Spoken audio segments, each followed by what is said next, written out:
talents do not spring forth fully formed. They are forged through a combination of parenting, teaching, training, educating, and gaining vibrant real-world experiences, effectively practicing to be better leaders. The experiences that shape them along the road of life matter deeply in the formation of effective leaders. In other words, both heredity and environment matter in creating good leaders.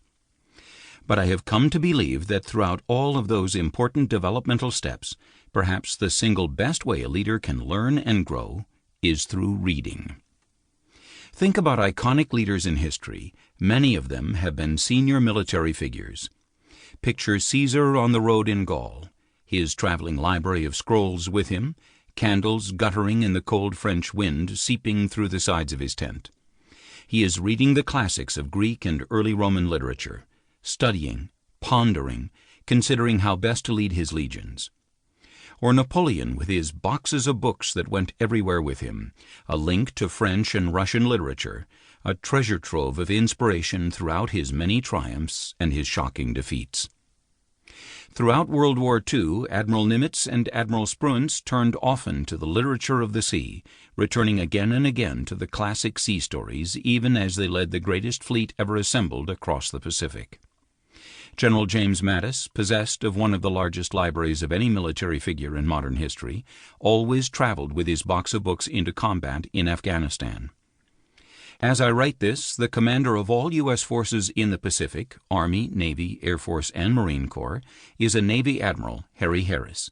He has collected hundreds of first editions of modern novels and is a voracious reader who is never without a book, or an e-reader, in his hands.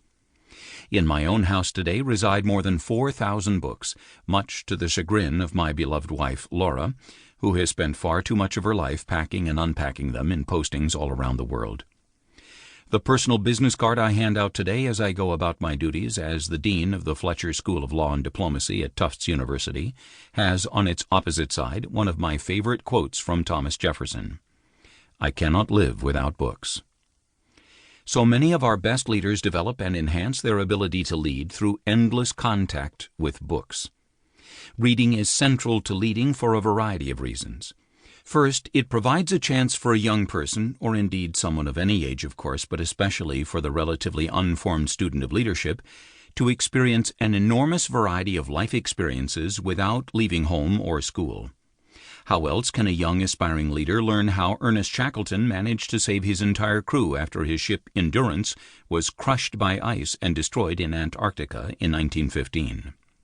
Where else but through a novel like Gates of Fire by Stephen Pressfield can a leader ponder the burden of command in the ancient world when all the odds seem stacked against the commander, as they did for Leonidas at Thermopylae? The brilliant yet understated memoirs of Ulysses S. Grant, written as he lay dying of throat cancer at the end of his adventurous and tumultuous life, are a unique window into all that went into one leader's experience, from small unit command to the presidency of the United States. Second, reading is the gateway to true self-evaluation. Every book is a kind of complex simulator that provides the means for a leader to read a story and ask, what would I have done in that situation?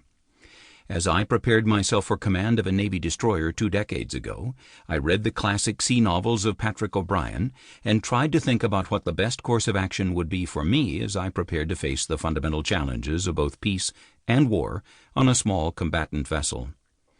Many lessons of naval leadership are embedded in the 20 volumes of O'Brian's iconic seafaring series, beginning with Master and Commander, as the reader follows the long leadership journey of Royal Navy Captain Jack Aubrey and his irascible sidekick, Dr. Stephen Maturin. I also read the sea novels of Joseph Conrad, each of them opening my mind to the challenges and opportunities of leading, as well as the stresses. Reading Conrad's iconic novella The Secret Sharer, for example, best prepared me for the realization that a ship captain occupies a lonely, if not a solitary, existence, no matter the size of his or her command.